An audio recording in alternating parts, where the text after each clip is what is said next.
அஸ்ஸலாமு அலைக்கும் வரஹ்மத்துல்லாஹி வபரகாத்துஹு. நம்ம இன்றைக்கி 21வது கிளாஸில் இருக்கோம். இதில் உஸ்தாத் அவர்கள் முன்னாடி உள்ள கிளாஸை கொஞ்சம் ஞாபகப்படுத்திக்கிட்டாங்க.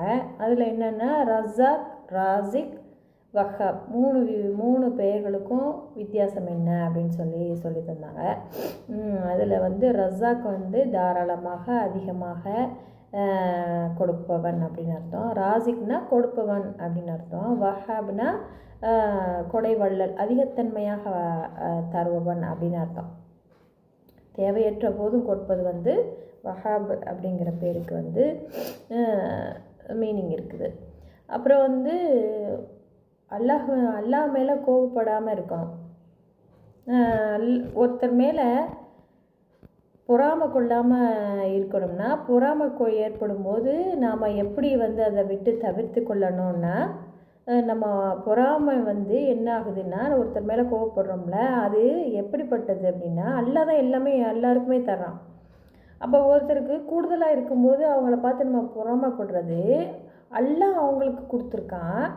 அதை நம்ம யோசிக்காமல் அவன் மேலே நம்ம கோவப்படுறோம். அப்போது அல்லாவையே நாம் கோவப்படுறது மாதிரி ஆயிடுது. இதை நம்ம மனசில் வச்சு நம்ம பொறாமைப்படுறத நாம் தவிர்த்துக்கலாம். அப்புறம் அல்லாவுடைய பெயரோடு வாழ்வது எப்படி அப்படின்னு சொல்லிட்டு நம்ம ஒவ்வொரு விஷயங்களையும் நாம் பார்த்தோம். இன்றைக்கி வகுப்பில் என்ன பார்க்க போகிறோம் அப்படின்னா, மரணம் நிகழுது, அதுக்கப்புறமா ஆக்சிடெண்ட்டு, இந்த மாதிரி விஷயங்கள்லாம் நடக்குது.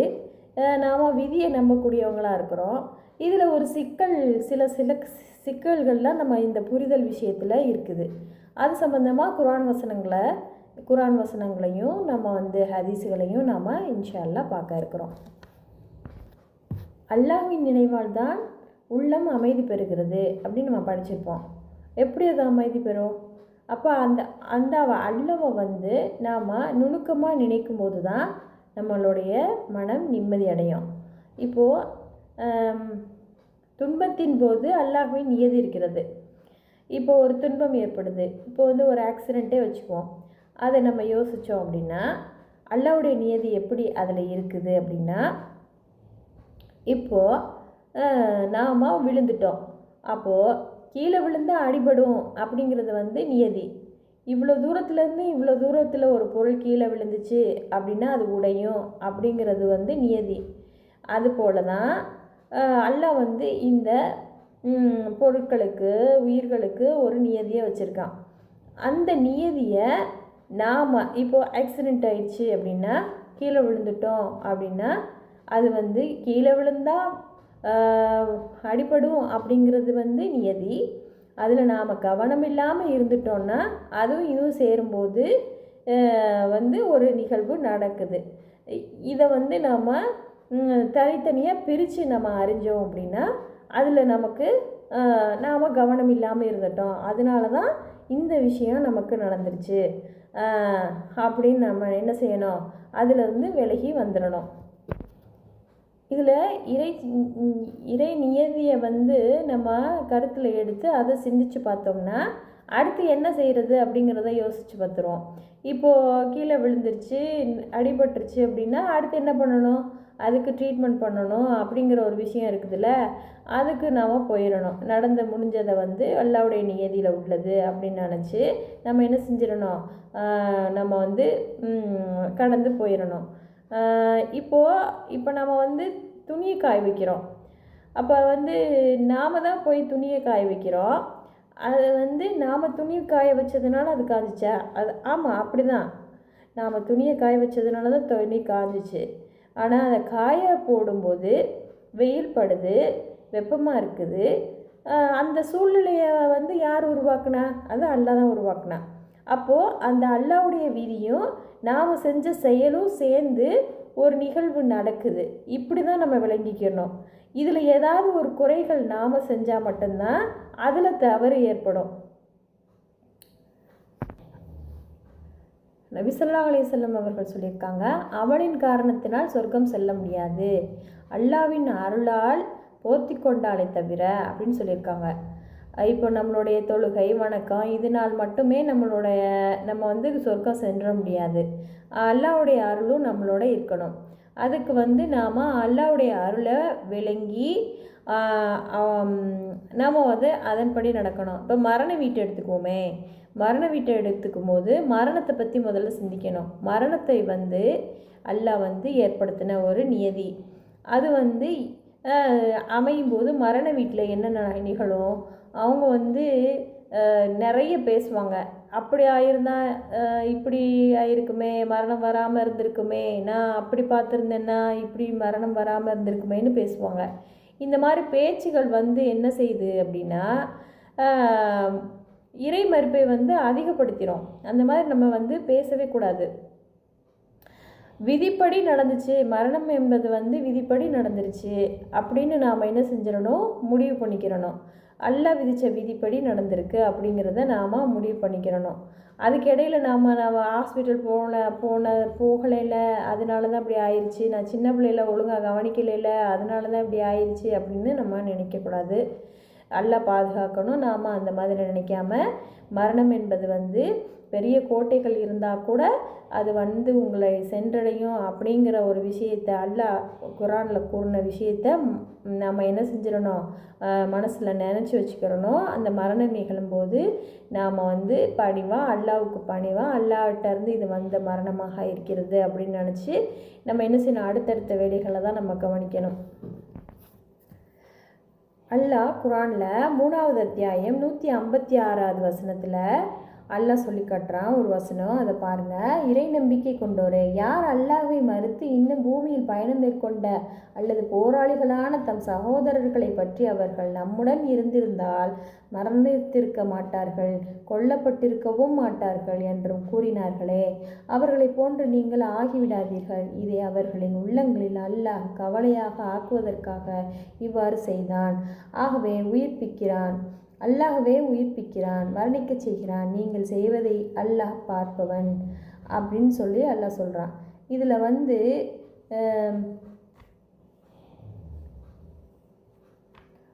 இறை நம்பிக்கை கொண்டோரை யார் அல்லாஹ்வை மறுக்கிறவங்க மட்டும்தான் எப்படி சொல்லுவாங்க, அவங்க போகாமல் இருந்தால் மரணம் நிகழாமல் இருந்திருக்கும் அப்படின்னு சொல்லுவாங்களாம். அல்லாஹ்வே இப்படி ஒரு குரானில் இப்படி ஒரு வசனத்தை நமக்கு கொடுத்துருக்கான். இதை யாருமே சிந்திக்கிறது கிடையாது. ஆனால் நாம் என்ன மரண வீட்டில் எப்படி சொல்லிக்கிட்டு இருக்கிறோம், இப்போ நான் ஹாஸ்பிட்டலில் காமிச்சிருந்தா அப்படி ஆகிருக்கும், உடனே தூக்கிட்டு போயிருந்தா அப்படி நல்லா வந்திருப்பாங்கன்னெலாம் பேசுகிறோம். இந்த வசனத்தை நாம் சிந்திச்சு பார்க்கணும். இறை மறுப்பாளர்கள் என்ன சொன்னாங்க அப்படிங்கிறத சொல்லி மென்ஷன் பண்ணி அல்லாஹ் இந்த ஒரு விஷயத்தை சொன்னாங்கன்னு அல்லாஹ் மென்ஷன் பண்ணுறான். அப்போ இந்த விஷயத்தை சொல்கிறவங்க இறை மறுப்பாளர்களாக இருந்ததாக சொல்கிறான் அல்லாஹ். அப்போ நாம் இந்த வசனத்திலேருந்து நாம் அந்த ஒரு விஷயத்தை நம்ம வந்து என்ன செஞ்சுக்கிறோம், புரிஞ்சுக்கிறணும். மரண வீடுகளில் நாம் அந்த மாதிரி முடிவு பண்ணக்கூடாது, அந்த மாதிரி பேசக்கூடாது. 8வது அத்தியாயம் 63வது வசனத்தில் அல்லாஹ் ஒரு சின்ன விஷயத்தை அட்ரஸ் பண்ணுறான். என்ன அப்படின்னா, அதாவது அவர்களின் உள்ளங்களுக்கிடையே அவனே ஒருங்கிணைப்பை ஏற்படுத்தினான் அப்படின்னு சொல்கிறான். அப்போது ரசூல் ஸல்லல்லாஹு அலைஹி வஸல்லம் வந்து தன்னுடைய தோழர்களுக்கு இடையில் சகோதரத்துவத்தை ஏற்படுத்தினாங்க. ஹதீஸ்களில் நம்ம அப்படி தான் பார்த்துருக்கோம். அது சம்மந்தமாக அல்லாஹ் குரானில் சொல்லும்போது அவர்கள் உள்ளங்களுக்கிடையே அவனே ஒருங்கிணைப்பை ஏற்படுத்தினான் அப்படின்னு அல்லாஹ் சொல்கிறான். அல்லாஹ் தான் அவங்களுக்கு இடையே ஒரு சகோதரத்துவத்தை ஏற்படுத்தினான் அப்படின்னு அல்லாஹ் வந்து அட்ரஸ். அதே வசனத்தில் அல்லாஹ் இன்னொன்று சொல்கிறான், உலகத்தில் உள்ள அனைத்தையும் நீங்கள் செலவிட்டாலும் அவங்களுக்கு இடையில் வந்து உள்ளங்களுக்கிடையே வந்து உங்களால் ஒருங்கிணைப்பை ஏற்படுத்த முடியாது. எனினும் அவர்களுக்கிடையே அல்லாஹ்வே ஒருங்கிணைப்பை ஏற்படுத்தினான், அவன் மிகைத்தவன் நுண்ணறிவாளன் அப்படின்னு நல்லா சொல்லி முடிக்கிறான். இதெல்லாம் சிந்திச்சு பார்க்கும்போது ஒரு சகோதரத்துவத்தை ஏற்படுத்துறது கூட அது வந்து அல்லாஹ்வால தான் ஏற்படுது அப்படிங்கிற ஒரு விஷயம் இங்கே வந்து தெரியுது. அதே மாதிரி திர்மிதியில் ஒரு ஹதீஸு, அதில் வந்து 2514வது ஹதீஸில் வந்து ரசூல் ஸல்லல்லாஹு அலைஹி வஸல்லம் வந்து இப்னு அப்பாஸுக்கு வந்து அறிவுரை கூறுறாங்க. இப்னு அப்பாஸ் வந்து சிறு வயது பிள்ளையாக இருக்காங்க. அவங்கள பார்த்து யா குலாமே, சிறுவனே அப்படின்னு சொல்லி சொல்கிறாங்க. அதில் வந்து என்ன சொல்கிறாங்க அப்படின்னா, உனக்கு நான் வந்து சில வார்த்தைகளை கற்றுத்தர்றேன் அப்படின்னு சொல்கிறாங்க. நீ யார்கிட்ட எந்த உதவி கேட்குறா இருந்தாலும் அல்லாஹ்விடமே கேள் அப்படின்னு சொல்லிட்டு 10வது அத்தியாயம் 107வது வசனத்தில் உள்ள வசனத்தை வந்து ஓதி காட்டுறாங்க. அல்லாஹ் உமக்கு ஏதேனும் துன்பத்தை ஏற்படுத்தினால் அதை நீக்குவவன் அவனை தவிர யாரும் இல்லை.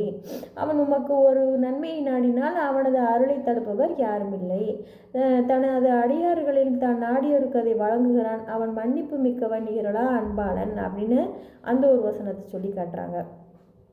உலகமே கூடி ஒன்று கூடி உனக்கு ஒரு நன்மையை ஏற்படுத்தினாலும் அல்லாஹ் நாடினாலே தவிர அந்த நன்மை உனக்கு நாடினாலே தவிர அந்த நன்மை உனக்கு சென்றடையாது. அதே மாதிரி உலகமே கூடி ஒரு ஒரு ஒரு தவறை உன் மேலே இழைக்கிறதுக்காக வந்து கூடியிருந்தாலும் அது வந்து அல்லாஹ் நாடினாலே தவிர அது உனக்கு வந்து வந்தடையாது அப்படின்னு சொல்லி தராங்க. அப்புறம் வந்து 15வது அத்தியாயம் 53, 54, 55வது வசனத்தை நம்ம படிக்கும்போது என்ன தெரியுது அப்படின்னா, இப்ராஹிம் அலைஹிஸ்ஸலாத்துல வந்து மலக்குமார்கள் வராங்க. அவங்கள பார்த்து அவங்க பயப்படுறாங்க. பயப்படும்போது பயப்படாதீங்க, அவங்களுக்கு ஒரு ஆண் குழந்தைய வந்து அல்லாஹ் வந்து நிர்ணயிச்சிருக்காங்கிற ஒரு நற்செய்தியை அவங்களுக்கு வந்து இப்ராஹிம் அலைஹிஸ்ஸலாத்துக்கு வந்து வானவர்கள் சொல்லுவாங்க. அவங்க என்ன சொல்லுவாங்க, நான் வந்து முதுமை அடைஞ்சிட்ட நிலையில எனக்கு ஒரு வாரிசு கிடைக்க போகுது அப்படின்னு சொல்லி அவங்க கேட்பாங்க. அப்புறம் கீழே 56வது வசனத்தில் 55வது வசனத்தில் உண்மையாகவே உமக்கு நற்செய்தி கூறியுள்ளோம், நீர் நிராசை அடைந்தோரில் ஒருவராக ஆகிவிடாதீர் அப்படின்னு சொல்கிறாங்க. சொல்லிட்டு வழிகேடர்களை தவிர வேறு யார் தமது இறைவனின் அருளில் நிராசை அடைவார்கள் என அவர் கூறினார் அப்படின்னு சொல்லி குரானில் இருக்குது. அப்போது இறைவனுடைய அருளில் நிராசை அடைவது கூட எப்படிப்பட்ட ஒரு விஷயம், அது வழிகேடர்களின் விஷயம் அப்படின்னு அல்லாஹ் சொல்லி காட்டுறான். வழிகேடர்கள் தான் அல்லாஹ்வுடைய நிகமத்துகளில் வந்து நிராசை அடைவாங்க, இது கிடைக்காது அப்படின்னு நிராசை அடைவாங்க. அப்போது வந்து ஒவ்வொரு விஷயங்களும் நம்ம பார்க்கும்போது நம்மளுடைய இறை நம்பிக்கையை அதிகப்படுத்தக்கூடிய ஒரு விஷயங்களாக தான் நமக்கு இருக்குது.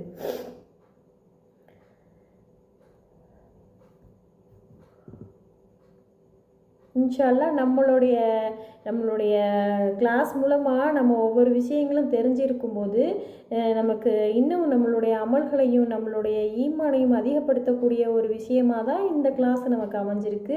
இன்ஷா அல்லாஹ் எல்லாரும் பயன்படணும்னு நான் துவா செய்தவளாக எனது உரையை நிறைவு செய்கிறேன். அஸ்ஸலாமு அலைக்கும் வரஹ்மத்துல்லாஹி வபரகாத்துஹு.